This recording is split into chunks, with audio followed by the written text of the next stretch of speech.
tous! Dans les épisodes précédents de notre série sur les nombres premiers, nous avons vu qu'ils sont connus depuis l'Antiquité. Nous allons aujourd'hui approfondir cette question. Pour cela, nous allons bénéficier de l'éclairage d'Antoine Oulou Garcia, qui anime la chaîne Arithmantique et publie des vidéos pour la vie des classiques. Bonjour Antoine Oulou Garcia. Bonjour les filles. Dans nos précédentes vidéos sur les nombres premiers, nous avons vu qu'ils sont connus depuis l'Antiquité. Mais sait-on quel mathématicien ou quelle civilisation les a identifiés en premier? C'est Pythagore qui le premier a remarqué que les nombres pouvaient avoir des propriétés intéressantes en soi. Avant, on utilisait les nombres surtout pour calculer, pour faire des opérations, mais Pythagore est le premier à avoir compris que les nombres pouvaient avoir des propriétés intrinsèques intéressantes, notamment d'un point de vue esthétique. Concernant l'étude des diviseurs des nombres, ce sont les élèves pythagoriciens, ses disciples, qui ont commencé à s'intéresser à la notion de nombre parfait, qui sont des nombres dont la somme des diviseurs stricts est égale au nombre en question. C'est par exemple le cas de 6, dont les diviseurs stricts sont 1, 2 et 3, et dont la somme fait bien 6. Vous avez également 28 et beaucoup d'autres nombres parfaits qui existent. Les nombres premiers, en revanche, ont leur première apparition écrite dans des textes d'Aristote, deux fois dans les seconds analytiques, une fois dans les topiques, où il remarque en particulier que 2 est le seul nombre premier qui soit également un nombre pair. Dans votre livre Mathematicos, à la rubrique Nombres premiers, vous citez Euclide et Nicomaque de Géras. Ont-ils été les seuls à s'intéresser aux nombres premiers?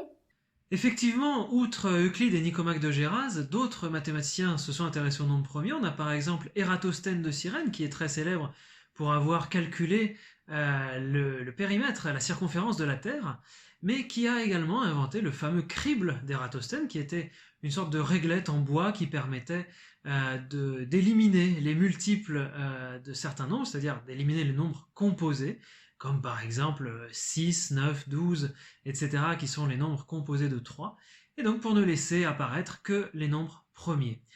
Ensuite, il y a deux auteurs qui sont intéressants, qui sont Marcianus Capella, qui a écrit les Noces de philologie et de Mercure, et Boès, qui a traduit un ouvrage de Nicomaque de Géras qui s'appelle L'Institution arithmétique. Ces deux auteurs sont intéressants parce qu'ils sont romains, ils écrivent en latin, et ils adaptent et rendent et vulgarisent, si l'on peut dire, et rendent compréhensibles des notions développées par les mathématiciens grecs, en particulier sur les nombres premiers. Et ces deux auteurs sont très importants parce qu'ils seront considérés comme les manuels scolaires de tout le Moyen-Âge latin occidental. C'est donc eux qui vont permettre de conserver dans le Moyen-Âge occidental la notion de nombre premier. Quels sont les résultats sur les nombres premiers les plus importants déjà connus des mathématiciens grecs de l'Antiquité? Les résultats les plus importants se trouvent chez Euclide. Alors le premier résultat le plus important est sans doute la décomposition de tout nombre en un produit de facteurs premiers, qui n'est pas tout à fait unique chez Euclide, comme il l'est chez nous, parce que Euclide considère que le nombre 1 est un nombre premier. Donc c'est ça qui fait la seule petite différence avec nous. Il y a également l'algorithme d'Euclide, qui permet de trouver le plus grand diviseur commun de deux nombres, et de voir en particulier si deux nombres sont premiers entre eux. Donc là, on fait apparaître la notion de premier, qui est une notion relative d'un nombre à l'autre, et qui complète la notion de nombre premier, qui est une notion absolue. Et puis enfin, Euclide montre qu'il y a une infinité de nombres premiers. Alors comment procède-t-il ? Il dit que si nous connaissons un certain nombre de nombres premiers, eh bien le produit de ces nombres premiers augmenté d'une unité sera lui aussi premier. Donc en faisant cela, il montre non seulement l'infinité des nombres premiers, mais aussi il trouve une méthode pour trouver de nouveaux nombres premiers. Dans un des textes d'Euclide que vous présentez, vous utilisez la notion de nombre mesuré. Nicomaque de Géras utilise la même terminologie. Que voulait dire Euclide par là ?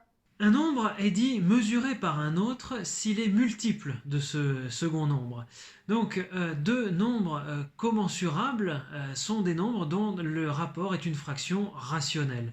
Ainsi par exemple, les nombres irrationnels ne peuvent pas s'écrire sous nombre de fractions d'entiers et donc sont incommensurables avec les nombres entiers. La notion de nombre mesuré est très géométrique, non ? Effectivement, chez Euclide, l'approche arithmétique est très géométrique, c'est-à-dire que les nombres sont considérés avant tout comme des longueurs, comme des distances, comme des mesures.